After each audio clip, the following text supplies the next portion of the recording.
ഇപ്പോഴും ഒരു കുട്ടിയാണ് കാണുമ്പോൾ ഇപ്പോഴും ഒരു കുട്ടിയാണെന്ന് തോന്നുമെങ്കിലും കേരളത്തിലെ സീനിയർ സിസ്റ്റേഴ്സിലെ ഒരാളായ കലാസിസ്റ്ററാണ്. കലാസിസ്റ്റർ ഇപ്പോൾ നിൽക്കുന്നത് എറണാകുളം ടൗൺ സെന്ററിലാണ്. സിസ്റ്റർ കൊച്ചിൻ മേഖലയിലെ എല്ലാ സെന്ററുകളുടെയും ചാർജ് വഹിച്ചിട്ടുണ്ട്. വളരെ കൊച്ചുകുട്ടിയായിരിക്കുമ്പോൾ, എനിക്ക് തോന്നുന്നു 32 കൊല്ലമായി, ഞാനെല്ലാം ബ്രഹ്മകുമാരിസിൽ വരുന്ന സമയത്ത് എടപ്പള്ളി സെന്ററിൽ സിസ്റ്റർ ഉണ്ട്. അപ്പോ സിസ്റ്ററുടെ അമ്മ പൊന്നമ്മ മാജി, അച്ഛൻ മുരളിബായി. അപ്പൊ അമ്മയും ചെറിയ പ്രഭാഷണങ്ങളൊക്കെ പോകുന്ന ഒരു ആത്മാവാണ്. അപ്പൊ സിസ്റ്റർ ആ മട്ടാഞ്ചേരി സെന്ററിൽ ഞാനും വന്ന ആ സമയം അതിലൊരു കൊച്ചുകുട്ടിയായിരിക്കുമ്പോൾ തന്നെ, കൊച്ചുകുട്ടി എന്ന് വെച്ചിട്ടുണ്ടെങ്കിൽ പഠിച്ചുകൊണ്ടിരിക്കാന്ന് എനിക്ക് തോന്നുന്നു, ആ സമയത്ത് തന്നെ സിസ്റ്റർ സെന്ററിൽ നിൽക്കാൻ തുടങ്ങിയതാണ്. പിന്നീട് സിസ്റ്റർ ബാബയുടെ ഒരു വലങ്കൈയായിട്ട് സിസ്റ്റർ എല്ലാ സെന്ററുകളുടെയും, ആ ഭാഗത്തുള്ള എല്ലാ സെന്ററുകളുടെയും ചാർജ് വഹിച്ചു. ഇന്ന് സിസ്റ്ററുടെ വിഷയം തന്നെ ഇതാണ്: നമ്മുടെ ഈ ബ്രാഹ്മണ ജീവിതത്തിൽ നിന്നും ദേവതയിലേക്കുള്ള ഒരു യാത്ര. നമ്മളെല്ലാവരും യാത്ര ചെയ്യാണ്, നമ്മളെല്ലാവരും യാത്ര പൂർത്തിയാക്കുകയും ചെയ്യും. പക്ഷെ ആ യാത്ര എങ്ങനെ സഹജമാക്കാം എന്നുള്ളതാണ് ഇന്നത്തെ വിഷയം. അപ്പൊ സിസ്റ്ററെ കാണുമ്പോൾ നമുക്ക് അറിയാൻ പറ്റും, സിസ്റ്റർ വളരെ സഹജമായിട്ടാണ്, വളരെ ലൈറ്റ് ആയിട്ടാണ് സിസ്റ്റർ പോകുന്നത്. വളരെ ലൈറ്റ് ആയിട്ട്, വളരെ മിംഗിളിംഗ് ആണ്. പക്ഷെ അതേസമയം വളരെ ന്യായയുമാണ്. വളരെ സഹജമായിട്ടാണ് സിസ്റ്റർ സെന്റർ നടത്തുന്നതും. അതേപോലെ തന്നെ സിസ്റ്ററുടെ ചാൽച്ചലാനും വ്യവഹാരവും എല്ലാം ആ രീതിയിലാണ്. അതേപോലെ സിസ്റ്റർ മറ്റൊരു വിശേഷതയാണ്, വളരെ മനോഹരമായിട്ട് സിസ്റ്റർ ഹിന്ദിയിൽ ക്ലാസ് എടുക്കും. പബ്ലിക്കിനും വേണ്ടി എടുക്കും, സ്റ്റുഡൻസിനും വേണ്ടിയും വളരെ നന്നായിട്ട് തന്നെ സിസ്റ്റർ ഹിന്ദിയിൽ ക്ലാസ് എടുക്കും. വളരെ ഇന്നത്തെ വിഷയം പോലെ തന്നെ വളരെ സഹജമായിട്ട് മുന്നോട്ട് പോയിക്കൊണ്ടിരിക്കുന്ന, ഇന്ന് ബാബ പറഞ്ഞു ചലാനെ വാല ചലാ രഹാഹി, ചെയ്യിപ്പിക്കുന്നവൻ ചെയ്യിപ്പിക്കുന്നു, നടത്തിക്കുന്നവൻ നടത്തിക്കുന്നു. അപ്പൊ ആ രീതിയിൽ 32 കൊല്ലമായിട്ട് ഒരു സമർപ്പിത സഹോദരി ആയിട്ട് പോകുക എന്നുള്ളത് അത്ര സ്മൂത്തായിട്ട് പോകാന്നുള്ളത് അത്ര എളുപ്പമുള്ള കാര്യമല്ല. പക്ഷെ അനുഭവങ്ങളുടെ ബലത്തിലൂടെ സിസ്റ്റർ ഈ ബ്രാഹ്മണ ജീവിതം വളരെ സഹജമാക്കിയിരിക്കുകയാണ്. അപ്പൊ അങ്ങനെയുള്ള സിസ്റ്ററിനെ ഇന്ന് ഈ ക്ലാസ് എടുക്കുന്നതിന് വേണ്ടി ആലപ്പുഴ ജില്ലയിലെ എല്ലാ സ്റ്റുഡൻസിന്റെയും പേരില് ഹാർദമായി സ്വാഗതം ചെയ്യുകയാണ്. കലാ സിസ്റ്ററിന് എല്ലാവരുടെയും പേരിൽ സ്വാഗതം, സ്വാഗതം, സ്വാഗതം. നിഷാ സിസ്റ്റർ ഒരു കോഴ്സ് എടുത്തുകൊണ്ടിരിക്കുകയാണ്. അപ്പൊ അതുകൊണ്ട് സിസ്റ്റർ പറഞ്ഞു എൻ്റെ അടുത്ത് സ്വാഗതം പറയാൻ പറഞ്ഞു. സിസ്റ്ററുടെ സ്വാഗതം കൂടി പ്രത്യേകം പറയാൻ പറഞ്ഞിട്ടുണ്ട്. അവൾ എല്ലാവരുടെയും പേരിൽ ഒരിക്കൽ കൂടി ഹാർദമായ സ്വാഗതം, സ്വാഗതം, സ്വാഗതം.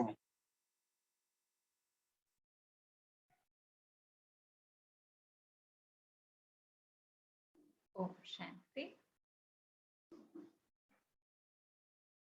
നമ്മുടെ ഇന്നത്തെ വിഷയം രണ്ടാശബായി പറഞ്ഞ പോലെ ബ്രാഹ്മണനിൽ നിന്നും ദേവത എന്നുള്ളതാണ്. ഇന്നത്തെ മുരളിയിലും ബാബ അല്ലെ ബ്രാഹ്മണര് സ്വമാനധാരികള്, അതേപോലെ ദേവത എന്ന് പറഞ്ഞ എങ്ങനെയായിരിക്കണം ഇതൊക്കെ പറഞ്ഞു.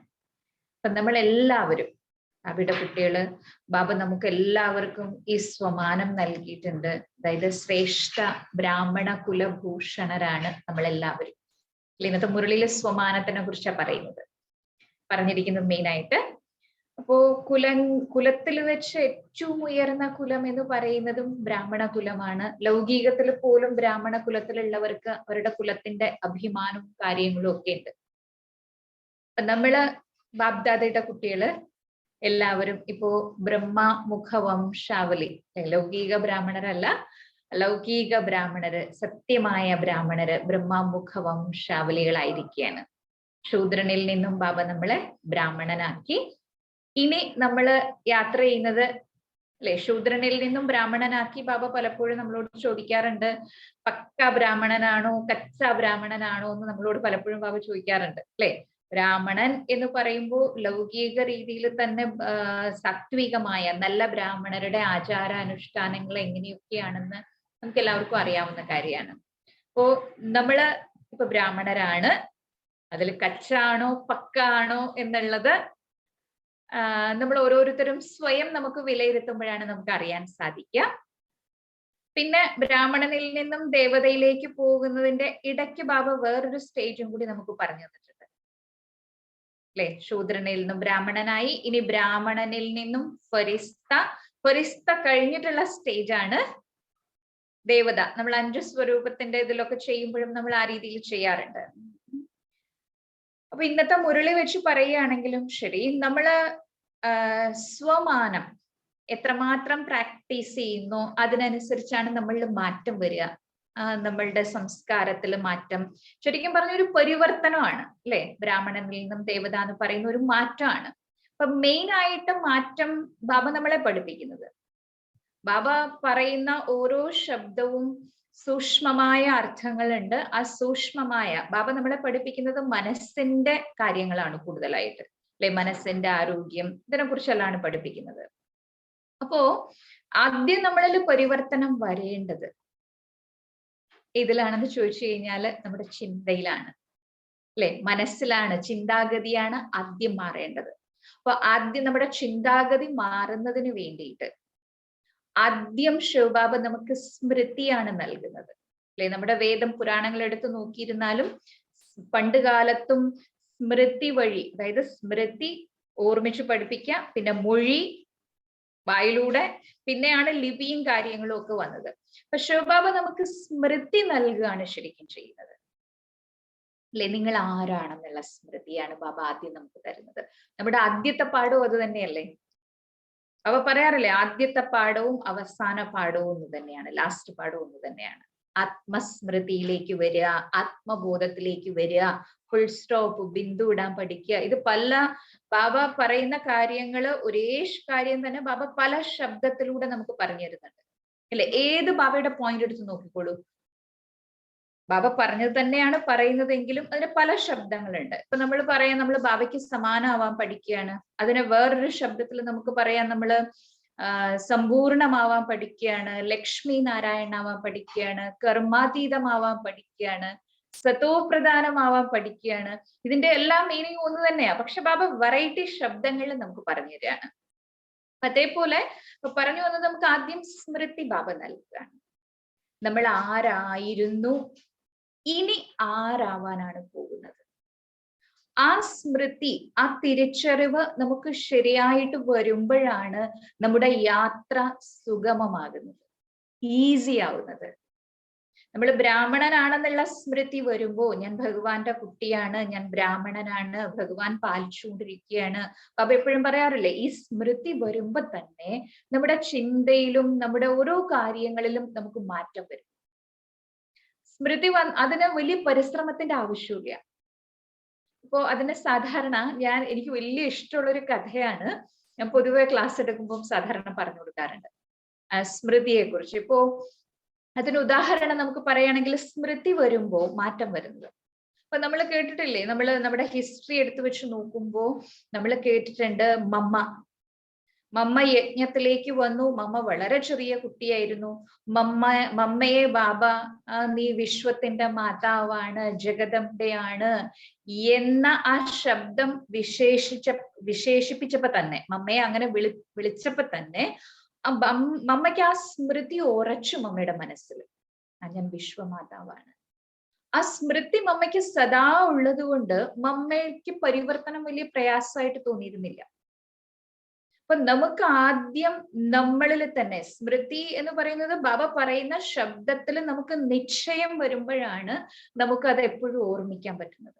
ശിവബാബ നമ്മളോട് പറയുകയാണ്, നിങ്ങൾ ഭാവിയിലെ നിങ്ങൾ ദേവതയായിരുന്നു, ഇനി നിങ്ങളിത് ആ ഭാവിയിൽ ദേവതയാവാൻ പോവുകയാണ്.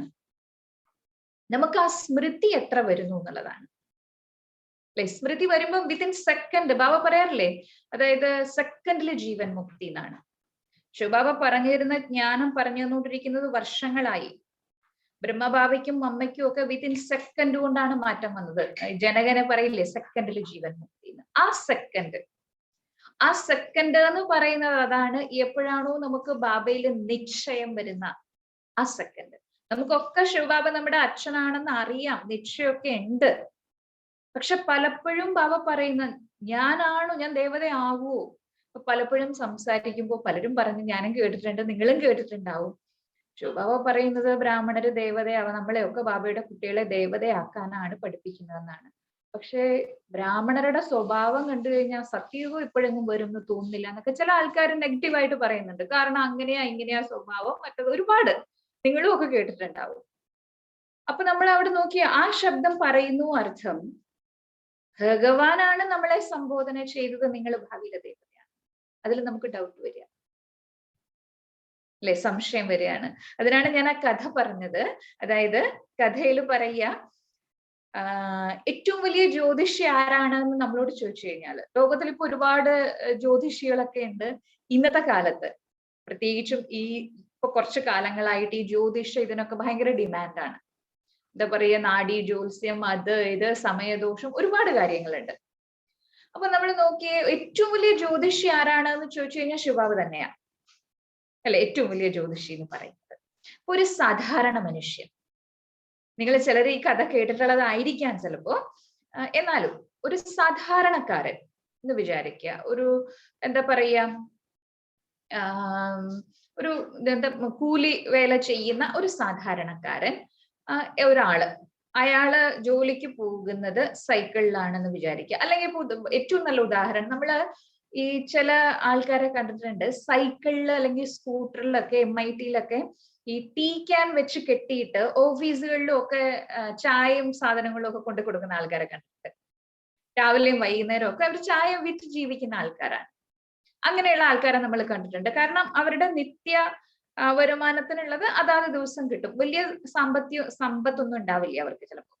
അപ്പൊ അങ്ങനെയുള്ള ഒരു വ്യക്തി വിചാരിക്കുക, സമ്പത്തുണ്ടോ ഇല്ല എന്തെങ്കിലും ആവട്ടെ, XY, പക്ഷെ അങ്ങനെ ഒരാള്, ഒരു സാധാരണക്കാരൻ, അയാൾ ഒരു വലിയ പ്രശസ്തനായ ജ്യോതിഷിയുടെ അടുത്ത് പോവുക. വിചാരിക്കുക ആ ജ്യോതിഷി വളരെ ഫേമസ് ആണ്, അദ്ദേഹം അന്ന് വരെ പ്രവചിച്ചിട്ടുള്ളതെല്ലാം നടന്നിട്ടുണ്ട് കരുതുക. അങ്ങനെ ഒരു ജ്യോതിഷിയുടെ അടുത്താണ് ആ വ്യക്തി പോയത്. അപ്പൊ അങ്ങനെ അയാളുടെ സാധാരണ സൈക്കിള്, ഏത് വാഹനമാണോ ഏറ്റവും സാധാരണ നമ്മൾ പറയുമ്പോൾ സൈക്കിളാണ്, സൈക്കിളിൽ ആ ജ്യോതിഷിയുടെ അടുത്ത് ചെന്നു. അകത്ത് കയറുമ്പോൾ അയാൾ വളരെ നിരാശയും സങ്കടവും ഒക്കെ ആയിട്ടായിരിക്കും പോവുക. അപ്പൊ അവിടെ ചെന്ന് കഴിഞ്ഞാൽ ആ ജ്യോതിഷിയോട് അദ്ദേഹത്തിന്റെ വിഷമം, സാമ്പത്തിക ബുദ്ധിമുട്ടും കാര്യങ്ങളും ഒക്കെ പറഞ്ഞ്, ജ്യോതിഷികൾ സാധാരണ കവടിയൊക്കെ നിരത്തി ഒക്കെ നോക്കിയിട്ട് അങ്ങരോട് പറയുകയാണ്, അടുത്ത ഒരു 6 മാസത്തിനുള്ളിൽ താൻ വളരെ കോടീശ്വരൻ, ഇപ്പോ നമ്മൾ ഈ ഭാരതത്തിൽ പറയുമ്പോ അനിൽ അംബാനിയെക്കാളും ഒക്കെ വലിയ എന്താ പറയുക ധനവാനാവാൻ പോവാണ് അടുത്ത 6 മാസത്തിനുള്ളിൽ എന്നാ ജ്യോതിഷി പറയുമ്പോ, ആ മനുഷ്യനോട് പറയുമ്പോ ആ മനുഷ്യൻ ആദ്യം ചിന്തിക്കും, ഞാൻ ഈ എന്താ പറയാ സൈക്കിളില് ചായയും വിറ്റ് നടക്കുന്ന ഞാൻ 6 മാസം കൊണ്ട് ഇതാവാനോ? ഏയ് ശരിയാവില്ല, അത് നടക്കില്ല എന്ന് വിചാരിക്കും. ആദ്യം ചിന്തിക്കാൻ ചിലപ്പോ അയാള്. പക്ഷെ പിന്നീട് അദ്ദേഹം ചിന്തിക്കും, ആ ജ്യോതിഷി ഇന്നുവരെ പറഞ്ഞിട്ടുള്ളതെല്ലാം നടന്നിട്ടുണ്ട്, അപ്പൊ പിന്നെ തീർച്ചയായിട്ടും എന്റെ കാര്യം പറഞ്ഞത് നടക്കും. അപ്പൊ ആ ജ്യോതിഷിയിലുള്ള വിശ്വാസം, ആ വിശ്വാസത്തില് അദ്ദേഹത്തിന് ഒരിക്കലും തോന്നില്ല, ഓ ഞാൻ ഇങ്ങനെ കഷ്ടപ്പെട്ട് ജീവിക്കുന്ന ഒരാൾ, ഞാൻ അത്രയും ധനവാൻ. തന്നിൽ വിശ്വാസം ഉണ്ടാവില്ലെങ്കിലും ജ്യോതിഷിയിൽ ആൾക്ക് വിശ്വാസം ഉള്ളത് കൊണ്ട് സൈക്കിളിൽ വന്ന ആ മനുഷ്യൻ ആ ജ്യോതിഷിയുടെ വീട്ടിൽ നിന്ന് പുറത്തേക്ക് ഇറങ്ങി, ആള് സൈക്കിള് ചവിട്ടിയാണ് സ്വന്തം വീട്ടിലേക്ക് പോകുന്നതെങ്കിലും അടുത്ത ദിവസം അദ്ദേഹം സൈക്കിളിൽ ടീ ക്യാൻ വെച്ച് അദ്ദേഹം കൊടുക്കുന്ന ഓഫീസുകളിലൊക്കെ ചായ കൊടുക്കാൻ പോകുമ്പോഴും ആളാകെ മാറിയിട്ടുണ്ടാവും. സൈക്കിള് ചവിട്ടുമ്പോഴും ഞാൻ ബെൻസിലാണ് അല്ലെങ്കിൽ BMW-യിലാണ് യാത്ര ചെയ്യുന്നതെന്നുള്ള ആ ഒരു ഗമയിലായിരിക്കും ആള് യാത്ര ചെയ്യുന്നത്. ടോട്ടലി അയാളുടെ ആക്ഷനും ഒക്കെ മാറും. കാരണം അടുത്ത 6 മാസം കഴിയുമ്പോ ഞാൻ ആരാ? ഇടയ്ക്ക് ചിലപ്പോ അയാൾക്ക് ചിന്ത വരും, ഏയ് എങ്ങനെയാ ശരിയാവുക? അപ്പൊ വീണ്ടും ചിലപ്പോ അയാൾ ചിന്തിക്കാം, അല്ല ആ ജ്യോതിഷി പറഞ്ഞൊക്കെ നടന്നിട്ടുണ്ട്, അപ്പൊ ഞാൻ ആവും. അപ്പൊ ആ വിശ്വാസത്തിന്റെ പുറത്ത് ആളുടെ ചിന്താഗതിയും ആക്ഷനും പ്രവൃത്തിയും ടോട്ടലി മാറും. അതേപോലെ ഏറ്റവും വലിയ ജ്യോതിഷ ശിവബാബയാണ്. ശിവബാബ നമ്മളോട് പറയുകയാണ്, നിങ്ങൾ ഭാവിയിലെ ദേവതയാണ്. അപ്പോ ആ ബാബയിൽ നമുക്ക് എത്ര നിശ്ചയമുണ്ടോ, നമ്മുടെ ചില ശീലങ്ങളും സ്വഭാവങ്ങളും കാരണം നമുക്ക് ചിലപ്പോൾ സംശയം വരാം, ഞാൻ എങ്ങനെയാവും ദേവത. ഇന്ന് ബാബ പറഞ്ഞില്ലേ, ഇന്നത്തെ മുരളിയിൽ ബാബ പറഞ്ഞു, ദേവത എന്ന് പറഞ്ഞു കഴിഞ്ഞാൽ ദേനേവാല, എല്ലാവർക്കും ബഹുമാനവും സ്നേഹവും ഇതെല്ലാം കൊടുക്കുന്നവർ. ആ എന്താ പറയാ, നിന്ദിക്കുന്നവർക്ക് പോലും സ്നേഹവും ബഹുമാനവും കൊടുക്കുന്നവർ എന്നൊക്കെ ബാബ പറഞ്ഞു. അപ്പൊ ബാബയുടെ മേലെ നിശ്ചയം ഉണ്ടെങ്കിൽ ഞാൻ ആകും എന്നുള്ളതിൽ ഒരു സംശയവും വരില്ല. ഞാൻ ദേവതയാണ് എന്നുള്ളതില്. ആ ദേവതയാണ് എന്നുള്ള ആ സ്വമാനം, ഭാവിയിലെ ദേവതയാണ്, അതിന്റെ സ്മൃതി നമുക്ക് സദാ വരുമ്പോൾ മാറ്റം വളരെ ഈസിയാണ്. അല്ലെങ്കിൽ നമ്മൾ പുരാണങ്ങളിലെ കഥകളിൽ എടുത്ത് നോക്കിയേ, ശിവബാബ നമുക്ക് ദിവസവും മുരളിയിൽ പറഞ്ഞിരുന്ന എന്താണ്? നിങ്ങൾ മാസ്റ്റർ സർവശക്തിമാനാണ്. ശിവബാബയുടെ എല്ലാ ടൈറ്റിലും നമ്മൾ മാസ്റ്റർ ചേർത്ത് പറയുന്നുണ്ട്. അപ്പൊ നമുക്ക് ആ ഫസ്റ്റ് പാഠത്തിന്റെ, ബാബ പറയുന്ന ഓരോ കാര്യത്തിന്റെയും ശരിയായ റിയലൈസേഷൻ, ബാബ എപ്പോഴും പറയാറില്ലേ, നിങ്ങൾ ആദ്യം കോഴ്സ് എടുക്കുമ്പോൾ പരമാത്മാവിന്റെ പരിചയം കൊടുക്കുക. പരമാത്മാവാണ് ഇത് പറഞ്ഞു തരുന്നത് എന്നുള്ള നിശ്ചയം വന്നു കഴിഞ്ഞാൽ പിന്നെ ഡൗട്ട് ഉണ്ടാവില്ല എന്തു പറഞ്ഞു കൊടുത്താലും. കാരണം ഭഗവാൻ പറയുന്നത് അസത്യം പറയില്ല. അപ്പൊ എപ്പോൾ വരെ ബാബ, അതായത് പരമാത്മാവാണ് പറഞ്ഞു തരുന്നത് എന്നുള്ള നിശ്ചയം വരാത്തത് കൊണ്ടാണ് സംശയം വന്നുകൊണ്ടേയിരിക്കുന്നത്. ഇപ്പൊ ഭഗവത്ഗീതയിൽ നോക്കി അർജുനൻ ഇങ്ങനെ ഓരോരോ ചോദ്യങ്ങൾ ചോദിച്ചുകൊണ്ടേയിരുന്ന എന്തുകൊണ്ടാ? അർജുനന് കൃഷ്ണൻ അപ്പോഴും തന്റെ സുഹൃത്തായിട്ടാണ് കാണുന്നത്. ഭഗവാനാണെന്നുള്ള ആ ബോധം, തിരിച്ചറിവ് വരുമ്പോ, ആ ബുദ്ധി തെളിഞ്ഞു കഴിയുമ്പോ പിന്നെ ക്വസ്റ്റ്യൻ അവിടെ ഇല്ല. അർജുനന്റെ ചോദ്യങ്ങൾ മുഴുവനും അവിടെ ഇല്ലാണ്ടാവുകയാണ്. അപ്പൊ നമുക്ക് ആ സ്മൃതി ഡെയിലി ബാബ നമ്മളെ മുരളിയിലൂടെ, ഡെയിലി മുരളി കേൾക്കണം. എന്തുകൊണ്ടാ ബാബ പറയുന്നത്? ഡെയിലി മുരളിയിലൂടെ നമ്മുടെ സ്വമാനങ്ങൾ ബാബ നമ്മളെ ഓർമ്മിപ്പിക്കുക. കഥ എടുത്ത്, രാമായണത്തിൽ കഥ എടുത്ത് വെച്ച് നോക്കിയേ, ഹനുമാൻ സാധാരണ ഒരു വാനരനായിരുന്നു, അല്ലെ? സാധാരണ വാനരന്മാരെ പോലെ തന്നെയായിരുന്നു. പക്ഷെ ഹനുമാൻ ആ സാഗരം ചാടിക്കടക്കാനുള്ള ആ ശക്തി മറ്റു വാനരന്മാരെക്കാളും വ്യത്യസ്തമായിട്ട് അത്രയും ശക്തി ഉണ്ടായത് എങ്ങനെയാ? കാരണം അവിടെ ജാംബവാൻ ഓർമ്മിപ്പിക്കുകയാണ്, അല്ലെ? നമ്മൾ കഥയിൽ നമുക്കൊക്കെ അറിയാവുന്ന കഥകളാണ് ഇതൊക്കെ. ജാംബവാൻ എന്ന് പറയുമ്പോൾ നമുക്കറിയാം മരണമില്ലാത്തവനാണ് ജാംബവാൻ. മരണമില്ലാത്ത ആളെന്നാ പറയുക. സാധാരണ പറയില്ലേ ജാംബവാന്റെ കാലത്തതാണെന്നൊക്കെ പറയും. അപ്പൊ മരണമില്ലാത്ത ആളാരാ? ശിവബാബയാണ്. അപ്പൊ അവിടെ ജാംബവാനെ ശിവബാബയോട് ഉപമിക്കുകയാണ് ഒരു രീതിയിൽ പറഞ്ഞത്. അപ്പൊ ജാംബവാൻ ഓർമ്മിപ്പിക്കുകയാണ് ഹനുമാനെ, നീ ആരാണ്? നീ ആരുടെ കുട്ടിയാ? നിന്റെ ഉള്ളിൽ എത്രയാ ശക്തിയുള്ളത്? നിനക്ക് എന്താ ചെയ്യാൻ പറ്റുക? ഇതെല്ലാം ജാംബവാൻ അങ്ങനെ ഓർമ്മിപ്പിക്കുമ്പോ ആ ഹനുമാൻ ആളത് ശരിയായിട്ട് റിയലൈസ് ചെയ്ത് കഴിയുമ്പോഴാണ് കുട്ടി വാനരനായിരുന്ന ഹനുമാൻ അത്രയും വലിയ ശക്തനായിട്ട് മാറിയത്. സെയിം തന്നെയാ ശിവബാബ ഡെയിലി ചെയ്യുന്നത്. ഡെയിലി നമ്മൾ ഓർമ്മിപ്പിക്കുക, നിങ്ങൾ ആരാണ്? നിങ്ങൾ ആരായിരുന്നു? നിങ്ങൾ ആരുടെ കുട്ടികളാ? നിങ്ങളുടെ ഉള്ളിൽ എത്രയാ ശക്തിയുള്ളത്? നിങ്ങൾ വളരെ പവിത്രവും ശുദ്ധവും, ഒരുപാട് സ്വമാനങ്ങൾ ബാബ നമ്മളെ ഡെയിലി ഓർമ്മിപ്പിക്കുന്നുണ്ട് മുരളിയിലൂടെ. അല്ലെ? ഒരു ദിവസം തന്നെ എത്ര സ്വമാനങ്ങളാ തരുന്നത്. ഇനി പോട്ടെ, മുരളിയുടെ ഉള്ളിലെ സ്വമാനം നമുക്ക് മനസ്സിലായില്ല, പോട്ടെ, ശരി. പക്ഷെ വരദാനത്തില് ബാബ ശരിക്കും ഭവിക്കൂ എന്ന് പറഞ്ഞു തന്നെ തരുന്നുണ്ട്. അതെങ്കിലും നമുക്ക് സ്മൃതി വന്നാ മതി.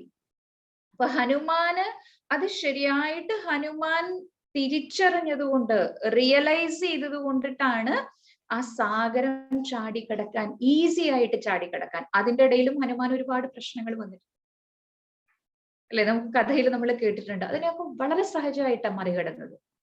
എന്തുകൊണ്ടാ? കാരണം ഞാൻ ആരുടെയാണ്, ഞാൻ ആരാണ്, എന്താണെന്ന് റിയലൈസ് ചെയ്യും. അപ്പൊ നമ്മളും യാത്രയിലാണ്. ബാബ ഡെയിലി നമ്മളെ ഓർമ്മിപ്പിക്കുന്നുണ്ട്. നമ്മള് അത് എത്ര റിയലൈസ് ചെയ്യുന്നു, എത്ര ബോധത്തിലേക്ക് നമ്മൾ വരുന്നു, അല്ലെ? നമ്മുടെ ഈ ഓരോ ബാബ തന്നിട്ടുള്ള ഓരോ പോയിന്റും സ്വമാനങ്ങളും ഓർമ്മിച്ചു കഴിഞ്ഞാൽ നമ്മുടെ മുന്നിലെ എന്തെല്ലാം പ്രശ്നങ്ങള്, എന്തെല്ലാം വിഘ്നങ്ങൾ വന്നിരുന്നാലും ഒന്നുമായിട്ട് നമുക്ക് തോന്നില്ല. കാരണം ഞാൻ ആരാ? ഞാൻ ആരുടെ കുട്ടിയാ? എന്റെ കൂടെ ആരാ ഉള്ളത്? ആ സ്മൃതി അത് മറക്കുമ്പോഴാണ് നമ്മുടെ മുമ്പിൽ വരുന്ന പ്രശ്നങ്ങളെ നമുക്ക് പ്രശ്നങ്ങളായിട്ട് തോന്നുന്നത്. ബാബ പണ്ട് മുരളിയിൽ പറഞ്ഞിട്ടില്ലേ, അതായത് പ്രശ്നങ്ങൾ പ്രശ്നമല്ല. അത് നിങ്ങൾ പ്രശ്നം എന്ന ദൃഷ്ടിയിൽ അതിനെ നോക്കരുത്. ഒന്ന്, അത് എന്റെ ഉള്ളില് എത്ര ശക്തിയുണ്ട് എന്ന്, എത്ര ഗുണം നിറഞ്ഞു, എത്ര ശക്തി നിറഞ്ഞു എന്ന് എനിക്ക് മനസ്സിലാവാൻ വേണ്ടിയിട്ടുള്ള ഒരു ടെസ്റ്റ് പേപ്പർ. അത് ഒരു പ്രശ്നമായിട്ട് അതിനെ നമ്മള് എങ്ങനെ പറയില്ലേ, എങ്ങനെ കാണുന്നു അതനുസരിച്ചാണ്. അപ്പൊ പ്രശ്നമായിട്ട് കാണുമ്പോഴാണ് നമുക്ക് ഭയവും കാര്യമൊക്കെ വരിക. അതെന്റെ ടെസ്റ്റ്, അതായത് എന്റെ ഉള്ളിലെ ശക്തി തിരിച്ചറിയാനുള്ള ഒരു ടെസ്റ്റ് ആണ്. സാധാരണ ശരീരത്തിന്റെ ആരോഗ്യം തിരിച്ചറിയാൻ വേണ്ടി ചിലർ കണ്ടിട്ടില്ലേ, എല്ലാ വർഷവും ഫുൾ ബോഡി ടെസ്റ്റ് നടത്തും, ബ്ലഡ് ടെസ്റ്റും അതും ഇതും ഒക്കെ. നമ്മളിവിടെ ഡെയിലി ടെസ്റ്റില്ല.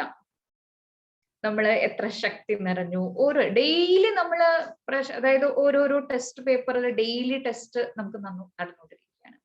ഡെയിലി നമ്മൾ വൈകുന്നേരം നമ്മൾ എല്ലാവരും പരിശോധിക്കാറുമുണ്ട് ഇല്ലേ? എല്ലാ കുട്ടികളും, ബാബയുടെ കുട്ടികൾ ചാർട്ട് എഴുതുമ്പോൾ നമ്മളെല്ലാവരും പരിശോധിക്കാറുണ്ട് ഇന്നത്തെ ടെസ്റ്റില് പാസ് മാർക്കാണോ ഫെയിൽ മാർക്കാണോ. കാരണം ലാസ്റ്റ് ഫൈനൽ ഇത് റിസൾട്ട് പുറത്തു വരുമ്പോ ഈ ക്ലാസ് ടെസ്റ്റിന്റെ ഇതിന്റെ ഒക്കെ മാർക്ക് ആഡ് ചെയ്യൂലോ. അപ്പോ സ്വമാനം, ഇന്നത്തെ മുരളിയുടെ പോയിന്റ് വെച്ച് നോക്കൂ, ആ സ്വമാനം നമ്മൾ എത്രമാത്രം ആ സ്മൃതിയിലേക്ക് നമ്മൾ വരുന്നു, അത്രമാത്രം നമുക്ക് ദേവത എന്നുള്ളതിലേക്ക് പോവാൻ ഈസി ആയിരിക്കും.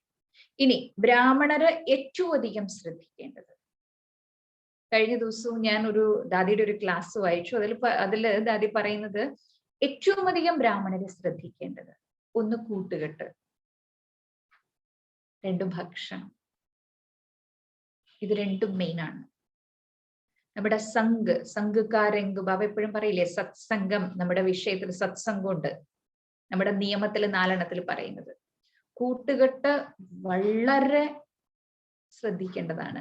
ബ്രാഹ്മണരെന്ന് പറയുന്നവരുടെ കൂട്ടുകെട്ടാണെങ്കിൽ പോലും അതിലും നമ്മൾ ശ്രദ്ധിക്കണം. പിന്നെ ഭക്ഷണം എന്ന് പറയുമ്പോൾ നമ്മൾ ബാബയുടെ കുട്ടികൾ പലരും ശരീരത്തിന്റെ ഭക്ഷണത്തിൽ മാത്രമാണ് ശ്രദ്ധ കൊടുക്കുന്നത്.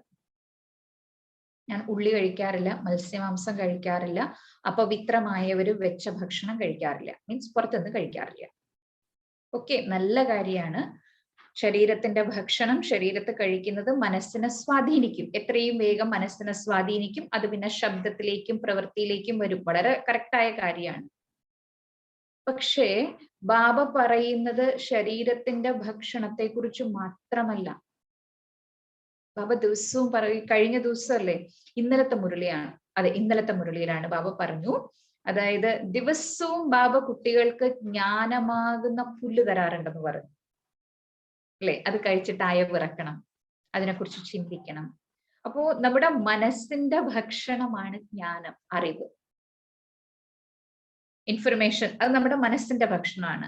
നല്ല ഭക്ഷണമാണ് മുരളി. ഓക്കെ, നമ്മുടെ മനസ്സിലേക്കും ബുദ്ധിയിലേക്കും ഒരു ദിവസം 1 മണിക്കൂർ മുരളി കേട്ടു. ഓക്കെ, നല്ല ഭക്ഷണം, നല്ല വൈറ്റമിൻസ് ഒക്കെ അടങ്ങിയ നല്ല ഭക്ഷണം നമ്മൾ കഴിച്ചു, നല്ല കാര്യമാണ്. 1/2 മണിക്കൂറോ 1 മണിക്കൂറോ. ബാക്കി 24 മണിക്കൂർ നമ്മൾ കേട്ടുകൊണ്ടിരിക്കുന്നത്, കണ്ടുകൊണ്ടിരിക്കുന്നത് എന്തെല്ലാമാണ്. ആൾക്കാർ ഒരുപാട് കാര്യങ്ങൾ കൊണ്ടുവരും, അത് രസകരമാക്കാൻ വേണ്ടി അതിൽ കുറെ മസാലയും കൂടി ചേർത്താ കൊണ്ടുവരിക, അതും ഇതും ഒക്കെ. അത് നമ്മൾ എത്രമാത്രം കഴിക്കുന്നുണ്ടെന്നുള്ളതാണ്. സാധാരണയും പറയില്ലേ, ഒരുപാട് ഓയിലി ആയിട്ടുള്ള മസാലകളൊക്കെ ചേർത്തിട്ടുള്ള ഫുഡ് ശരീരത്തിന് പ്രശ്നമാണ്. സെയിം മനസ്സിനും ബാധകമാണ് ഇതൊക്കെ. ആൾക്കാര് അവരും ഇവരും ഒക്കെ പറയുന്ന മസാലയൊക്കെ ചേർത്ത നല്ല എന്താ പറയുക, കുറിക്കുമ്പോ സൗണ്ട് കേൾക്കുന്ന എന്ന് വെച്ച് കഴിഞ്ഞാൽ ഒരു ഇൻട്രസ്റ്റ് വരുന്ന രീതിയിലുള്ളത്. ഇതിന്റെ ഡീറ്റെയിൽ ഒന്നും നമ്മൾ ബാബയുടെ കുട്ടികളുടെ അടുത്ത് നമ്മൾ കൂടുതൽ എക്സ്പ്ലെയിൻ ചെയ്യേണ്ട ആവശ്യമില്ല, കാരണം നമുക്ക് എല്ലാവർക്കും അറിയാവുന്ന കാര്യങ്ങളാണ്. അപ്പൊ അതും മാക്സിമം കഴിക്കാതെ തന്നെ ഇരിക്കുക എന്നുള്ളതാണ്. അപ്പൊ അത് നമ്മളുടെ ബ്രാഹ്മണനിൽ നിന്ന് ദേവതയിലേക്കുള്ള പരിവർത്തനത്തിനെ ഏറ്റവും കൂടുതൽ സ്വാധീനിക്കും. കൂട്ടുകെട്ടും ഭക്ഷണവും, അതിൽ നമ്മൾ വളരെയധികം ശ്രദ്ധിക്കുക. എങ്കിലേ നമ്മുടെ യാത്ര സുഗമമാകുള്ളൂ. ഇല്ലെങ്കിൽ ഭാരം, ഈ ആവശ്യമില്ലാത്തതൊക്കെ നമ്മുടെ തലയിൽ നമ്മൾ എടുത്തു വെക്കുമ്പോൾ നമുക്ക് ഭാരം കൂടും. ഈ ബ്രാഹ്മണന്റെയും ദേവതയുടെയും ഇടയിൽ ഒരു സ്റ്റേജ് ഉണ്ടെന്ന് പറഞ്ഞു, ഫരിസ്ത എന്ന് പറഞ്ഞാൽ തന്നെ നമ്മൾ ബാബ പറഞ്ഞു കേട്ടിട്ടുണ്ട്, ഭാരമില്ലാത്ത അവസ്ഥയാണ്, ഭാരരഹിതമായിട്ടുള്ളവരാണ് ഫരിസ്തകള്. ഡബിൾ ലൈറ്റ് എന്ന് നമ്മൾ പറയും, അതിനെ ബാബ പറയാറുണ്ട്.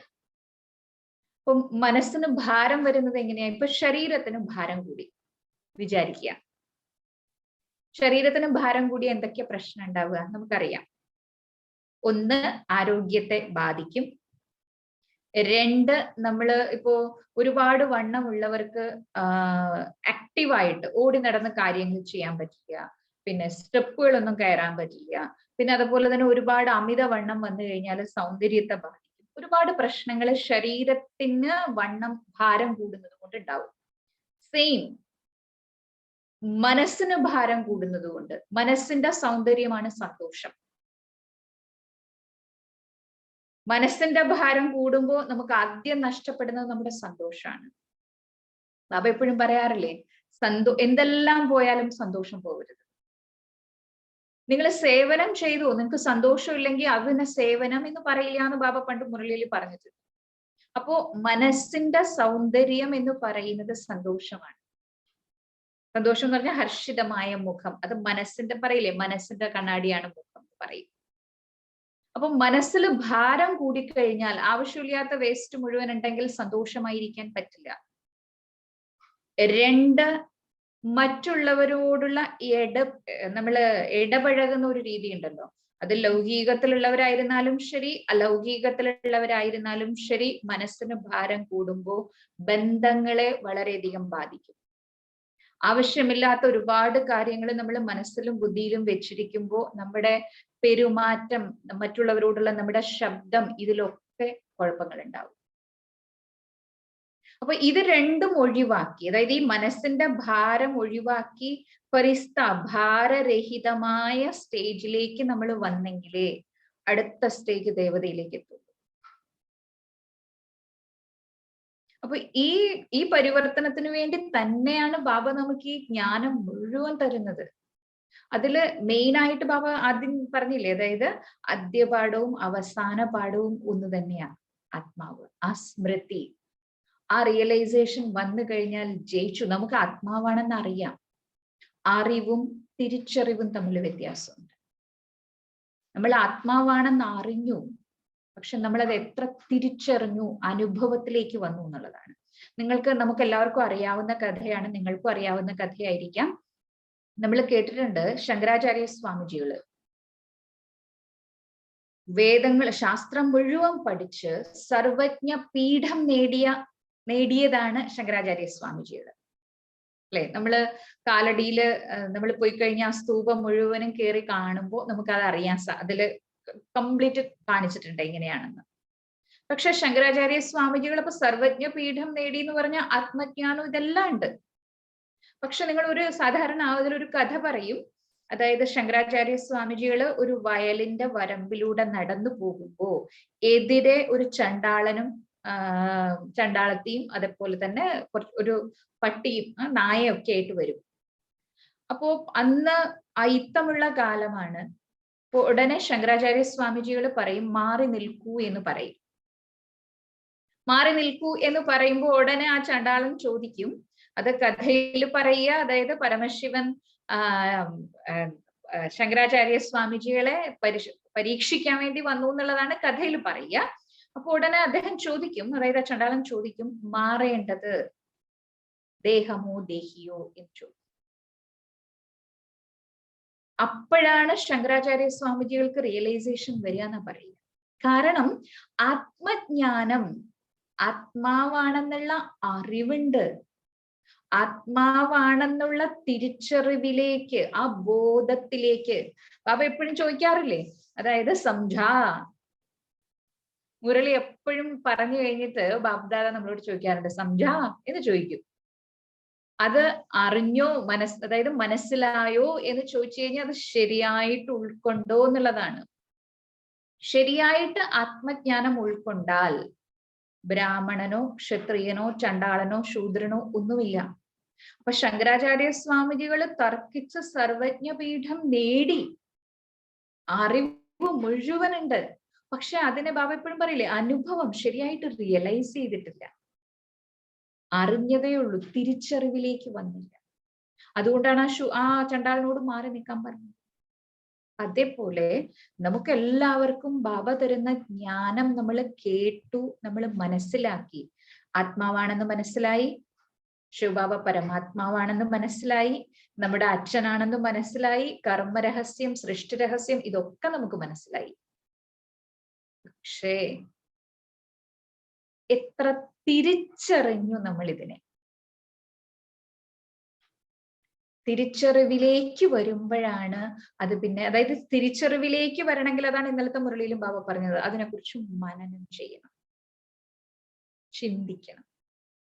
മനനം ചെയ്തു വരുമ്പോഴാണ് നമുക്കതിന്റെ യഥാർത്ഥ അനുഭവം വരുമ്പോഴാണ് ശരിക്കും നമുക്ക് കർമ്മത്തിലേക്ക് അതിനെ ശരിക്കും നമുക്ക് കൊണ്ടുവരാൻ പറ്റും. കർമ്മത്തിലേക്ക് കൊണ്ടുവരുമ്പോഴാണ് ശരിക്കും അനുഭവം വരുന്നത്. ആ തിരിച്ചറിവിലേക്ക് വരണം. തിരിച്ചറിവ് വരണമെങ്കിൽ നമുക്ക് സ്മൃതി വരണം. അതുകൊണ്ടാണ് സ്മൃതിയാണ് ബാബ തരുന്നത്. ആ സ്മൃതി എപ്പോഴും നമുക്ക് സദാ ഉണ്ടെങ്കിൽ, സദാ ഉണ്ടാവാനാണ് ബാബ ഡെയിലി പല പല സ്വമാനങ്ങൾ നമുക്ക് തന്നിരിക്കുന്നത്. അപ്പൊ എത്രമാത്രം നമ്മൾ ഇത് പ്രാക്ടീസ് ചെയ്ത് സ്വമാനം പ്രാക്ടീസ് ചെയ്യുന്നു, അതിനനുസരിച്ച് നമ്മുടെ യാത്ര വളരെ ഈസി ആയിരിക്കും. ഇനി ബ്രാഹ്മണൻ എന്ന് പറയുമ്പോൾ നമ്മൾ നോക്കിയേ, നേരത്തെ പറഞ്ഞ പോലെ പക്കാ ബ്രാഹ്മണൻ, കച്ചാ ബ്രാഹ്മണൻ. ബ്രാഹ്മണനായാലേ ദേവതയാവുള്ളൂ. ബ്രാഹ്മണൻ എന്ന് പറയുമ്പോൾ ഭക്തിയില് സാധാരണ ബ്രാഹ്മണർക്കാണ് എല്ലാം ദാനം ചെയ്യുക, അല്ലെ? ബ്രാഹ്മണര് മറ്റുള്ളവർക്ക് ആശീർവാദം മാത്രം കൊടുക്കുക. പൊതുവെ ഭക്തിയിൽ നോക്കുമ്പോഴും ഇപ്പോ പറയില്ലേ, അന്നദാനം ബ്രാഹ്മണർക്ക്, എല്ലാം ബ്രാഹ്മണർക്ക് ദാനം ചെയ്യുമ്പോൾ ഭാഗ്യം ഉണ്ടാവും എന്നാ പറയുക. ബ്രാഹ്മണര് തിരിച്ച് ആശീർവാദം മാത്രം കൊടുക്കുക. പിന്നത്തെ സ്റ്റേജാണ് ദേവത എന്നൊക്കെ പറയുന്നത്. അപ്പോ ബ്രാഹ്മണൻ എന്ന് പറയുമ്പോൾ ബ്രാഹ്മണന്റേതായ, നമ്മള് ശൂദ്രനിൽ നിന്നും ബ്രാഹ്മണനായോ പക്ക ബ്രാഹ്മണനായോ എന്നുള്ളത് നോക്കണം. എങ്കിലേ ദേവതയിലേക്കുള്ള യാത്ര ചെയ്യാൻ തുടങ്ങാൻ പോലും പറ്റുള്ളൂ. ബാബ പല മുരളിയിലും പറഞ്ഞിട്ടില്ലേ, ബ്രാഹ്മണർ എങ്ങനെയായിരിക്കും പറഞ്ഞിട്ട്. സത്യമായ ബ്രാഹ്മണർ എന്ന് പറയുമ്പോൾ ഒന്ന്, അവര് ആവശ്യമില്ലാത്ത ഒരു കാര്യത്തിലേക്കും ഇടപെടുകയോ ശ്രദ്ധിക്കുകയോ ഇല്ല. ഒരു കാര്യത്തിലേക്കും. അതിന് മെയിൻ ആയിട്ടുള്ളത് നമ്മൾ പല മുരളിയിലും, ഇത് മുരളിയുടെ പോയിന്റ്സ് തന്നെയാണ്, പല മുരളിയിലും നമ്മൾ കേട്ടിട്ടുണ്ട്. മറ്റുള്ളവരെ കളയാൻ, അവര് മാറ്റണം എന്ന് വിചാരിച്ചു വെച്ചിരിക്കുന്ന അവരുടെ അവഗുണങ്ങൾ. നമുക്ക് എല്ലാവർക്കും ബാബ പറയാറില്ലേ, എല്ലാവർക്കും എന്തെങ്കിലുമൊക്കെ ചെറിയ ചെറിയ കുറവുകളുണ്ട്, ഇല്ലെങ്കിൽ നമ്മളെല്ലാരും കർമാതീതമാവും. അപ്പൊ എല്ലാവരുടെ ഉള്ളിലും 99 നല്ലതുണ്ടെങ്കിൽ ഒരു കുറവുള്ളത് കൊണ്ടാണ് നമ്മൾ ഇപ്പോഴും ശരീരത്തിൽ ഇവിടെ ഇരിക്കുന്നത്. അപ്പോ ആ കുറവിനെയും കൂടി കളഞ്ഞാലേ നമ്മൾ ദേവതയാവുള്ളൂ. അപ്പൊ ആ കുറവിനെ കളയാൻ വേണ്ടിയിട്ടാണ് നമ്മൾ ശ്രമിക്കുന്നത്. നമ്മൾ മറ്റുള്ളവര് കളയാൻ വെച്ചിരിക്കുന്ന കുറവുകളെ, മറ്റുള്ളവരുടെ കുറവുകളെ ഞാൻ നോക്കുകയാണെങ്കിൽ അവര് ബ്രാഹ്മണൻ അല്ല. അപ്പൊ നമ്മള് പക്കാ ബ്രാഹ്മണനാണെങ്കിൽ ഒരാളുടെയും അവഗുണങ്ങളോ കുറവുകളോ നമ്മൾ നോക്കില്ല. അത് ശരിക്കും പറഞ്ഞാൽ ബ്രാഹ്മണർക്ക് അത് നിഷിദ്ധമാണ്. മോശമായ കാര്യങ്ങള് കേൾക്കുക, കാണുക, ഇതൊക്കെ നിഷിദ്ധമാണ്. അപ്പൊ നോക്കുക, നമ്മൾ സ്വയം പരിശോധിക്കുക, ഞാൻ ശരിയായ ബ്രാഹ്മണൻ ആയോ? എന്റെ ഓരോ കർമ്മങ്ങളും ലൗകിക ബ്രാഹ്മണരുടെ ആചാരങ്ങൾ വെച്ച് നമ്മളൊന്ന് കമ്പയർ ചെയ്ത് നോക്കുക. അതിന് അലൗകികമായ അർത്ഥമാണ് നമ്മുടെ ജ്ഞാനത്തിന്റെ അടിസ്ഥാനത്തിലുള്ളത് അതിന്. അപ്പൊ അത് പക്കാ ബ്രാഹ്മണൻ ആയെങ്കിലേ ഈസി ആയിട്ട് യാത്ര മുന്നോട്ട് പോവാൻ പറ്റൂ.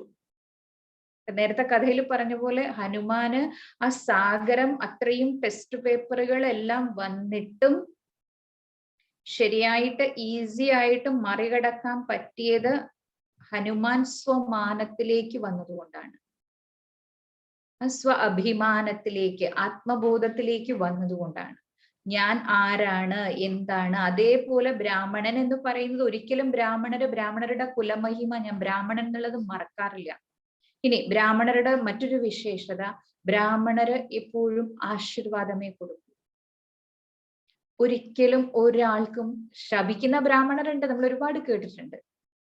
ശാപം കൊടുക്കുന്നവരുണ്ട്. ബ്രാഹ്മണരുടെ സങ്കല്പം പോലും ശാപം, അതായത് നെഗറ്റീവ് ആയിട്ടുള്ള സങ്കല്പമാണെങ്കിൽ ശാപമാണ്. അതിന് പ്രാക്ടിക്കൽ ഒരു ഉദാഹരണമാണ്. ഞാൻ പണ്ട് തൃശ്ശൂർ ജില്ലയിൽ ഒരു സ്ഥലം പറയുന്നതിൽ ഒരു സെന്ററിലായിരുന്ന സമയത്ത്, ഇപ്പോഴൊന്നും അല്ല, കുറെ വർഷങ്ങൾക്ക് മുമ്പാണ്, ഏകദേശം എന്റെ ഓർമ്മയിലാണെങ്കിൽ 2001 കാലഘട്ടത്തിലാണെന്ന് തോന്നുന്നുണ്ട്.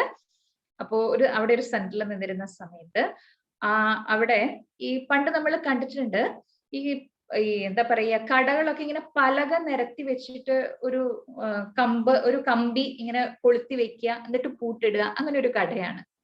അപ്പൊ അദ്ദേഹം ഒരു തമിഴ് ബ്രാഹ്മണനാണ്, നല്ല പ്രായമായ മനുഷ്യനാണ്. ഏകദേശം അന്ന് എന്റെ അറിവിൽ അദ്ദേഹത്തിന് കണ്ടു കഴിഞ്ഞാൽ തന്നെ ഒരു 10-75 വയസ്സ് തോന്നിക്കും. നല്ല വൃദ്ധനായ ഒരു ആളാണ്. കണ്ടു കഴിഞ്ഞാൽ തന്നെ നല്ല സാത്വികനാണ്. ഇത് പ്രാക്ടിക്കൽ ഉണ്ടായ കാര്യമാണ്. അപ്പോ അദ്ദേഹത്തിന് തുണിക്കടയാണ്. അപ്പൊ സെൻട്രൽ നമ്മള് നടന്നു പോകുന്ന വഴിക്കാണ്, ബസ് സ്റ്റാൻഡിലേക്ക് പോകുന്ന വഴിക്കാണ് ഈ കട. അപ്പോ ഒരു ദിവസം ആ കടയിൽ ഒരു കള്ളൻ കയറിയിട്ട് കുറച്ച് തുണിയൊക്കെ മോഷ്ടിച്ചുകൊണ്ട് പോയി. അങ്ങനെ പോലീസ് കള്ളനെ പിടിച്ചിട്ട് സാധാരണ പോലീസുകാർ തെളിവെടുപ്പ് എന്നൊക്കെ പറഞ്ഞിട്ട് കൊണ്ടുവരുമല്ലോ കള്ളനെ. അപ്പൊ കൊണ്ടുവന്നിട്ട് നീ എന്താ ചെയ്തത്, എങ്ങനെയാ ചെയ്തത് എന്നൊക്കെ ആ കള്ളനെ കൊണ്ട് പറയിപ്പിക്കുകയാണ്.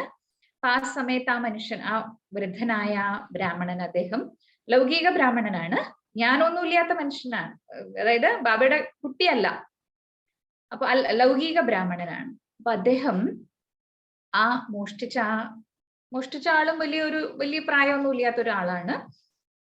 അയാളോട് നോക്കിയപ്പോ വളരെ സ്നേഹമായിട്ട്, അതായത് ഇങ്ങനെയൊന്നും ചെയ്യാൻ പാടില്ല, എത്ര തെറ്റാ ചെയ്തതെന്ന് അറിയൂ, അങ്ങനെ ഇങ്ങനെ നല്ല രീതിയിൽ വളരെ സ്നേഹത്തോട് പറഞ്ഞു കൊടുക്കുകയാണ് കാര്യങ്ങൾ.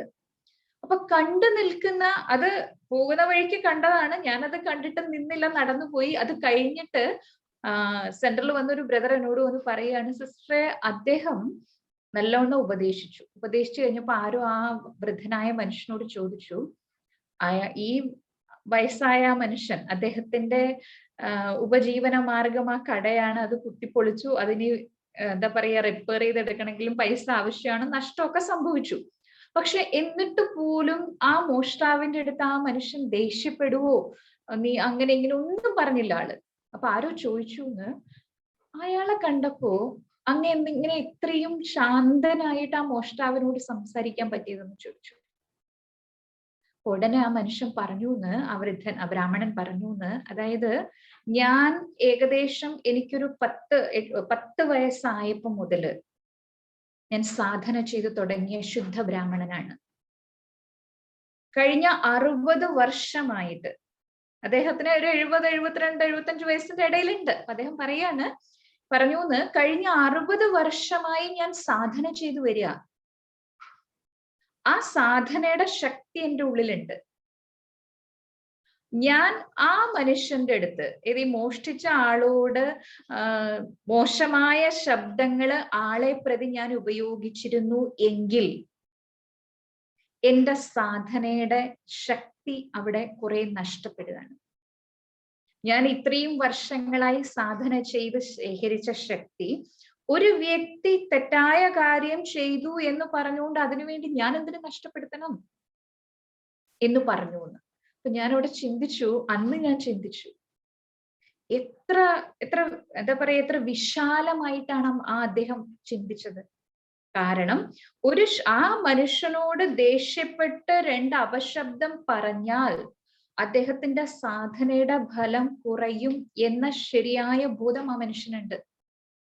അതേപോലെ നമ്മളൊന്ന് ചിന്തിച്ചു നോക്കിയേ, നമ്മൾ ഡെയിലി മുരളി കേൾക്കുന്നുണ്ട്, ഡെയിലി യോഗം ചെയ്യുന്നുണ്ട്, അമൃതവേള, സന്ധ്യായോഗം, കർമ്മയോഗം ചെയ്യുന്നുണ്ട്, സേവനം ചെയ്യുന്നുണ്ട്, ഇതെല്ലാം ചെയ്യുന്നുണ്ട്, ബാബ പറയുന്ന കാര്യങ്ങളെല്ലാം ചെയ്യുന്നുണ്ട്.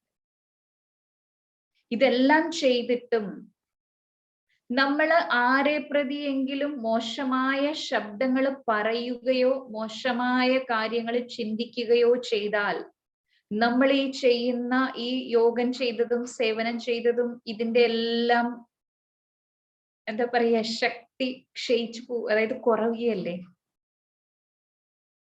അപ്പൊ ലൗകികത്തിലെ ഒരു സാത്വികനായ സാധാരണഗതിയിൽ ഒരു ബ്രാഹ്മണന് പോലും ആ ഒരു ബോധമുണ്ട്, ഞാനത് പറയാൻ പാടില്ല. നമ്മൾ സത്യമായ ബ്രാഹ്മണരാണ്, ഭഗവാൻ പാലിച്ചുകൊണ്ടിരിക്കുന്ന കുട്ടികളാണ്. അപ്പൊ നമുക്ക് എത്ര അറ്റൻഷൻ വേണം നമ്മുടെ പുരുഷാർത്ഥത്തിൽ. നമ്മൾ ഒരു ഭാഗത്ത് യോഗവും കാര്യവും ഒക്കെ ചെയ്യുന്നുണ്ട്, പക്ഷെ നമുക്കിപ്പോഴും ബാബ പറയില്ലേ, അതായത് അതീന്ദ്രിയ സുഖം അത് സംഗമയുഗത്തിൽ, സത്യയുഗത്തിലും അനുഭവിക്കാൻ പറ്റില്ല, സംഗമയുഗത്തിൽ ബ്രാഹ്മണർക്ക് മാത്രം പറഞ്ഞിട്ടുള്ളതാ, ദേവതമാർക്ക് പോലും കിട്ടുന്നില്ല. നമ്മൾ ബ്രാഹ്മണരായിട്ടും, സത്യമായ ബ്രാഹ്മണരായിട്ടും നമുക്കത് അനുഭവിക്കാൻ പറ്റുന്നില്ല എന്ന് പറയുമ്പോൾ എവിടെയാണ് മിസ്റ്റേക്ക് എന്ന് നമ്മൾ സ്വയം പരിശോധിക്കേണ്ട സമയം കഴിഞ്ഞു.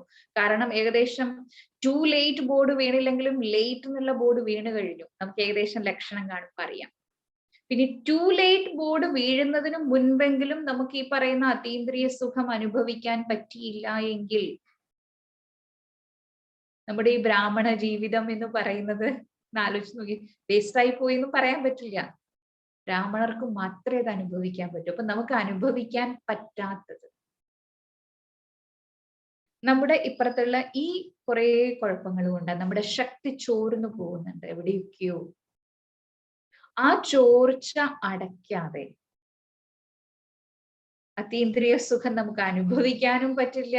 ദേവത എന്ന് പറയുന്ന സ്റ്റേജിലേക്ക്, ദേവത എന്ന് പറയുമ്പോൾ നമുക്ക് എപ്പോഴും നമ്മൾ മനസ്സിലാക്കണം, നമുക്ക് കൃഷ്ണപുരിയിൽ വന്ന പോരാ. ഞാൻ എപ്പോഴും ചിന്തിക്കാറ് അങ്ങനെയാണ്, എനിക്ക് കൃഷ്ണപുരിയിൽ വന്നാൽ പോരാ. കൃഷ്ണപുരി എന്ന് പറയുമ്പോൾ സത്യയുഗം 1250 വർഷമുണ്ട്. എനിക്ക് കൃഷ്ണപുരിയിൽ കൃഷ്ണന്റെ കൊട്ടാരത്തിൽ വരണം. കൃഷ്ണപുരിയിൽ വന്നിട്ട് എന്താ, അത് വലിയ ബാബ പറയാറില്ലേ, ഈസി കാര്യമാണ്. സത്യയുഗത്തിൽ സ്വർഗത്തിൽ വരണമെങ്കിൽ ജസ്റ്റ് ജ്ഞാനത്തിന്റെ, കഴിഞ്ഞ ദിവസം ബാബ പറഞ്ഞു, ഒരു തുള്ളി കിട്ടിയാലും സ്വർഗത്തിൽ വരും. ഒരു കട്ടോരൽ എടുത്താലും സ്വർഗത്തിൽ വരും, നിറച്ചെടുത്താലും സ്വർഗം. അപ്പൊ സ്വർഗത്തിൽ വരുന്നതിലല്ല കാര്യം, കൃഷ്ണപുരിയില് കൃഷ്ണന്റെ കൊട്ടാരത്തിൽ വരാൻ പറ്റും. അതിൽ വരണമെങ്കിൽ നമ്മൾ ഇപ്പോ ഈ പറയുന്ന അതീന്ദ്രിയ സുഖവും കാര്യങ്ങളും ഒക്കെ അനുഭവിച്ചവർക്ക് മാത്രമേ കൊട്ടാരത്തിലേക്ക് വരുള്ളൂ. കൊട്ടാരത്തിൽ വന്നാലും പോരാ, അതുകൊണ്ട് കൊട്ടാരത്തിൽ പല പദവിയില്ലേ. ലക്ഷ്മി നാരായണന്റെ ദാസൻ ദാസിയുണ്ട്, ആ ലക്ഷ്മി നാരായണന്റെ ദാസദാസിമാർക്കുണ്ട് വേറെ ദാസദാസിമാര് ഉണ്ട്. അപ്പൊ കൊട്ടാരത്തിന്റെ ഉള്ളിൽ വന്നാലും കൃഷ്ണപുരിയിൽ വരിക എന്നുള്ളതല്ല നമ്മുടെ പുരുഷാർത്ഥം. കൃഷ്ണന്റെ കൊട്ടാരത്തിൽ വരിക എന്നുള്ളതല്ല പുരുഷാർത്ഥം. കൃഷ്ണനുമായിട്ട് ഏറ്റവും അടുത്ത ബന്ധം, കൃഷ്ണനോടൊപ്പം കളിക്കുക, കൃഷ്ണനോടൊപ്പം പഠിക്കുക, ആ ഇതിലേക്ക് വരാനുള്ള ലക്ഷ്യമായിരിക്കണം നമ്മുടെ മുന്നിൽ. സത്യയുഗത്തിൽ വരിക എന്ന് പറഞ്ഞ വലിയ കാര്യമല്ല. അപ്പൊ ആ ഒരു ഇതിലേക്ക് നമ്മൾ വരണമെങ്കിൽ നമുക്കിപ്പോ സത്യമായ ബ്രാഹ്മണൻ, അതീന്ദ്രിയ സുഖമൊക്കെ അനുഭവിക്കുന്ന ശരിയായ സാത്വിക ബ്രാഹ്മണനാവണം. അപ്പൊ നമ്മൾ ഓരോരുത്തരും ബാബ പറയുന്ന പോയിന്റ് വെച്ചിട്ട് സ്വയം പരിശോധിക്കുക, ഞാൻ സത്യമായ ബ്രാഹ്മണനായോ? ബ്രാഹ്മണനെ ദേവതയാകൂ. സത്യമായ ബ്രാഹ്മണനായാൽ ദേവതയാവാൻ ഈസിയാണ്. ഈ നമ്മൾ പണ്ട് സാധാരണ ചില ക്ലാസ്സിലൊക്കെ ഞാൻ കേട്ടിട്ടുണ്ട്, നിങ്ങൾക്കൊക്കെ അറിയാവുന്ന കാര്യമായത്, നാരായണനാവാൻ വന്നിട്ട് നാരദനായി എന്ന് സ്വഭാവത്തിന്റെ ഇതിൽ പറയും. അപ്പൊ നമ്മള് സ്വയം പരിശോധിക്കുക. നമ്മൾ വന്നത്, നമ്മുടെ യജ്ഞത്തിന്റെ മുദ്രാവാക്യം തന്നെ സ്വപരിവർത്തനം എന്നുള്ളതാണ്. എല്ലാം പരിവർത്തനം എന്നുള്ള ശബ്ദം പറയും, എല്ലാം പരിവർത്തനം തന്നെയാണ്. അപ്പൊ നമ്മള് സ്വയം നമ്മളുടെ പരിവർത്തനം, നമ്മള് നമ്മുടെ ചിന്തയിൽ പരിവർത്തനം കൊണ്ടുവന്നേ മതിയാവും. അല്ലാണ്ട് ഒരു രക്ഷയുമില്ല. ഇനി ഏറ്റവും വലിയ കാര്യം തീവ്ര പുരുഷാർത്ഥം എന്ന് പറയുന്നത്, നിങ്ങൾ ചിലപ്പോൾ പലരും കേട്ടിട്ടുണ്ടാവുമായിരിക്കാം, ചിലപ്പോൾ വായിച്ചിട്ടുണ്ടാവുമായിരിക്കും. നമ്മുടെ ഗുൽസാർ ദാദിജിയുടെ ഒരു ക്ലാസ്, ദാദിജിയോട് ചോദ്യം ചോദിച്ചപ്പോ സമയത്ത് ദാദി പറയുന്നത്, അതായത് ഞാൻ ആകെ ആത്മബോധം പ്രാക്ടീസ് ചെയ്യുക. ദാദി ഏറ്റവും അധികം ശ്രമിക്കുന്ന അതിനാന്ന് പറഞ്ഞു. കാരണം ആത്മബോധം വന്നു കഴിഞ്ഞാൽ കണക്ഷൻ ശിവബാബയുമായിട്ട് ഓട്ടോമാറ്റിക്കായിട്ട് യോജിക്കും. അതിന് പിന്നെ പ്രത്യേകിച്ച് പരിശ്രമത്തിന്റെ ആവശ്യമില്ല. കാരണം ആത്മാവിന് കണക്ഷൻ ശിവബാബയായിട്ടേ ഉള്ളൂ, അല്ലെ? വ്യക്തികളുമായിട്ട് കണക്ഷൻ ഇല്ലോ, ബന്ധങ്ങളുമായിട്ടല്ല. ആത്മാവിന്റെ ബന്ധം പരമാത്മാവുമായിട്ടാണ്. അപ്പോ ഗുൽസാർ ദാദി പറയുക, ഞാൻ പുരുഷാർത്ഥം ചെയ്യുന്നത് ഇതിനാണ്, ആത്മബോധം, ആത്മാവാണെന്നുള്ള റിയലൈസ്. തീവ്ര പുരുഷാർത്ഥം അതാണ്. ആ തീവ്ര പുരുഷാർത്ഥി നമ്മളായോ? നമ്മളാവണം. ആത്മബോധം, തീവ്ര പുരുഷാർത്ഥം എന്ന് പറഞ്ഞ ആത്മബോധം. നമ്മൾ സ്വയം പരിശോധിക്കുക. ഒരു ദിവസത്തില് ആത്മാവാണ് നമുക്ക് മനസ്സിലായി, കാര്യമൊക്കെ ശരിയാണ്. ഒരു ദിവസത്തില് നമ്മള് എത്ര പ്രാവശ്യം അല്ലെങ്കിൽ എത്ര സമയം നമുക്ക് ആത്മസ്മൃതി ഉണ്ടാവാറുണ്ട്? എത്ര പേരോട് നമ്മൾ ആത്മസ്മൃതിയിൽ സംസാരിക്കാറുണ്ട്?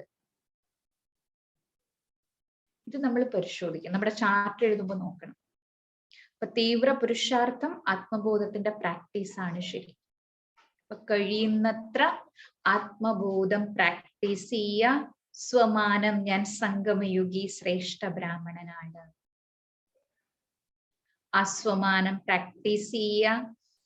ഇത് രണ്ടും ഉണ്ടെങ്കിൽ അതീന്ദ്രിയ സുഖം ഈസി ആയിട്ട് അനുഭവിക്കാൻ പറ്റും. ശിവബാബയിലേക്ക് നമ്മുടെ ബുദ്ധി ഇപ്പോഴും എന്താ പറ്റുന്നതെന്ന് വെച്ച് കഴിഞ്ഞാല്, ബാബയെ ഓർമ്മിക്കുന്ന അനുസരിച്ച് ഒരു ഭാഗത്ത് ആത്മാവിന്റെ തുരുമ്പ് പോകുന്നുണ്ട്, അഴുക്ക് പോകുന്നുണ്ട്, പുതിയ തുരുമ്പ് പിടിക്കുന്നുണ്ട്. അതുകൊണ്ടാണ് ബാബയിലേക്ക് പറയില്ലേ, ബാബ കാന്തമാണ്, ആ കാന്തത്തിലേക്ക് ശരിക്കും ബുദ്ധി മനസ്സ് ആകർഷിക്കപ്പെടാത്തത്. പുതിയ പുതിയ തുരുമ്പുകൾ പൊടി പിടിക്കുന്നുണ്ട്. അത് ഈ പറയുന്ന കൂട്ടുകെട്ട്, ഭക്ഷണം, ഇതിലൂടെ ഒക്കെ വീണ്ടും വീണ്ടും അഴുക്ക് പിടിക്കും. അപ്പൊ അതിൽ ശ്രദ്ധിക്കുക. നമ്മളെ സ്വപരിവർത്തനത്തിനാണ് വന്നത്.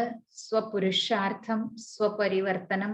ബാക്കി ആര് എന്ത് ചെയ്തിരുന്നാലും അതൊന്നും നമ്മളാരെയും ബാധിക്കില്ല. അത് പണ്ട് ജാൻകി ദാദിയുടെ ഒരു ക്ലാസ്സിൽ എനിക്ക്, നമുക്ക് എല്ലാവർക്കും ചില പോയിന്റ്സ് അല്ലെങ്കിൽ ചില ക്ലാസ്സുകൾ നമ്മൾ ഓർക്കും. പണ്ട് ജാൻകി ദാദി ഒരു ക്ലാസ്സിൽ പറഞ്ഞു, അതായത് ആര് നമ്മളെ കുറിച്ച് ഇപ്പം സ്വയം ഇപ്പം ആരെങ്കിലും എന്നെ കുറിച്ച് പറഞ്ഞാലും യജ്ഞത്തെ കുറിച്ച് പറഞ്ഞാലും ഇനി എന്തും മോശമായിട്ട് പറഞ്ഞോട്ടെ. പണ്ടൊക്കെ ഞാനൊക്കെ ആദ്യമായിട്ട് വന്ന സമയത്തൊക്കെ ബ്രഹ്മകുമാരീസിനെ കുറിച്ച്, ബ്രഹ്മകുമാരീസിൽ വന്നിട്ടത് അവരങ്ങനെ ആയിപ്പോയി, ബ്രഹ്മകുമാരീസിനെ കുറിച്ച് കുറ്റം പറയുമ്പോഴും ഒക്കെ എനിക്ക് ഭയങ്കരമായിട്ട് ഇറിറ്റേഷൻ വരുമായിരുന്നു ആദ്യകാലത്തൊക്കെ. ഇവരെന്തിനാ യജ്ഞത്തിനെ പറയുന്നത് തോന്നുമായിരുന്നു എനിക്ക്. എന്നെ പറയുമ്പോഴും എനിക്ക് ഇറിറ്റേഷൻ വരുമായിരുന്നു. അത് സ്വാഭാവികം, എല്ലാവർക്കും വരുന്നതാണ്. പക്ഷേ ദാദിയുടെ ഒരു ക്ലാസ്സിൽ ദാദി പറഞ്ഞ എന്താണെന്നറിയോ, ഞാനത് എന്നും ഓർക്കും അതിനുശേഷം, ആ ക്ലാസ്സിന് ശേഷം. അതായത് പറയുന്ന ആൾക്ക് അറിവില്ലായ്മ കൊണ്ട് പറയുന്നതാണ്. സ്വബോധം, സ്വബുദ്ധി, സ്ഥിരബുദ്ധി, ശരിയായ ബുദ്ധി, സ്വബോധം, ഇതൊന്നുമില്ല, അവർക്ക് അറിഞ്ഞുകൂടാ. അപ്പോ സ്വബോധവും സ്ഥിരബുദ്ധിയും ഇല്ലാത്ത ഒരാള്, അറിവില്ലാത്ത ഒരാള് ബ്രഹ്മകുമാരീസിനെ കുറിച്ച് പറഞ്ഞാലും സ്വയത്തെ കുറിച്ച് പറഞ്ഞാലും നിങ്ങൾ എന്തിനു റിയാക്ട് ചെയ്യുന്നു? അത് നിങ്ങളുടെ ബുദ്ധിയുടെ സ്ഥിരത കുറവാണ്. നിങ്ങളുടെ ബുദ്ധി ക്ലീൻ ആൻഡ് ക്ലിയർ അല്ലാത്തതുകൊണ്ടാണ്. നിങ്ങൾക്ക് യജ്ഞത്തിലും ബാബയിലും സ്വയത്തിലും വിശ്വാസം ഇല്ലാത്തതുകൊണ്ട്. ദാദി പറഞ്ഞു, എനിക്കിനി ആര് ബ്രഹ്മകുമാരീസിനെ എന്ത് കുറ്റം പറഞ്ഞാലും ഞാൻ റിയാക്ട് ചെയ്യില്ല. കാരണം അവരുടെ അറിവില്ലായ്മ അവർ പറഞ്ഞോട്ടെ. പറ്റുന്നതാണെങ്കിൽ ശാന്തമായി പറഞ്ഞു കൊടുക്കും, തർക്കിക്കാനോ റിയാക്ട് ചെയ്യാനോ പോവില്ല. ഞാൻ അതിനുശേഷം ഞാൻ എപ്പോഴും വിചാരിക്കും, എന്നെ കുറ്റം പറഞ്ഞാലും യജ്ഞത്തെ പറഞ്ഞാലും ആരെ പറഞ്ഞാലും കഴിയുന്നതും തിരുത്താം നമുക്ക്. പക്ഷെ ആവേശം വരൂ, പെട്ടെന്ന് റിയാക്ട് ചെയ്യുവരുത്. അത് നമ്മുടെ കുറവാണ്. അപ്പോ നമ്മള് സ്വമാനം, ഇന്നത്തെ മുരളി അനുസരിച്ച് പറയുകയാണെങ്കിലും സ്വമാനം പ്രാക്ടീസ് ചെയ്യുക, ആത്മബോധം പ്രാക്ടീസ് ചെയ്യുക. അതിനനുസരിച്ച് ബുദ്ധി ക്ലീൻ ആൻഡ് ക്ലിയർ ആവും, ബാബയായിട്ട് കണക്ട് ചെയ്യാൻ പറ്റും. അപ്പൊ ശുദ്ധമായ ബ്രാഹ്മണനാവാൻ പറ്റും. ശുദ്ധമായ സത്യമായ പക്ക ബ്രാഹ്മണനായെങ്കിലേ ദേവത ആവാൻ സാധിക്കുകയുള്ളൂ.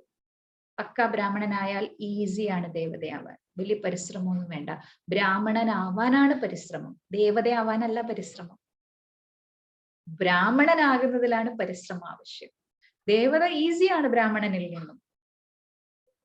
അപ്പോ ബ്രാഹ്മണനാവാൻ നമ്മൾ പരിശ്രമിക്കുക. അപ്പൊ വിത്തിൻ സെക്കൻഡില് ബ്രാഹ്മണനിൽ നിന്നും ദേവത, സെക്കൻഡില് ജീവൻ മുക്തിയാണ്. അപ്പോ അതിനുവേണ്ടി നമ്മൾ പരിശ്രമിക്കുക. ഓക്കെ, ഓം ശാന്തി. നമുക്ക് ഒരു 2 മിനിറ്റ് ബാബയെ ഓർക്കാം.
बाबा मेरे साथ है, बाबा मेरे साथ है, हाथों में उसके हाथ है, बाबा मेरे साथ है। सांझ सवेरे मन में मेरे, सांझ सवेरे मन में मेरे, प्यार की बरसात है, बाबा मेरे साथ है, बाबा मेरे साथ है।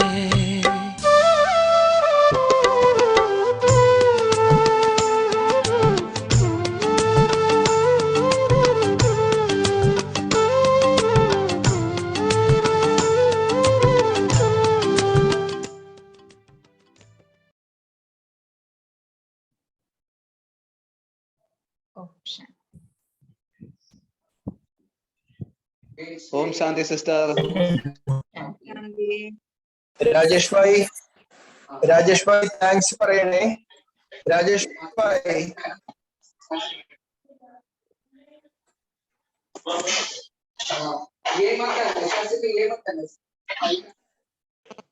Shanti sister, thank you. Shanti. Shanti Bahan ji. Thanks a lot. Thank you, sister. Thank you very much.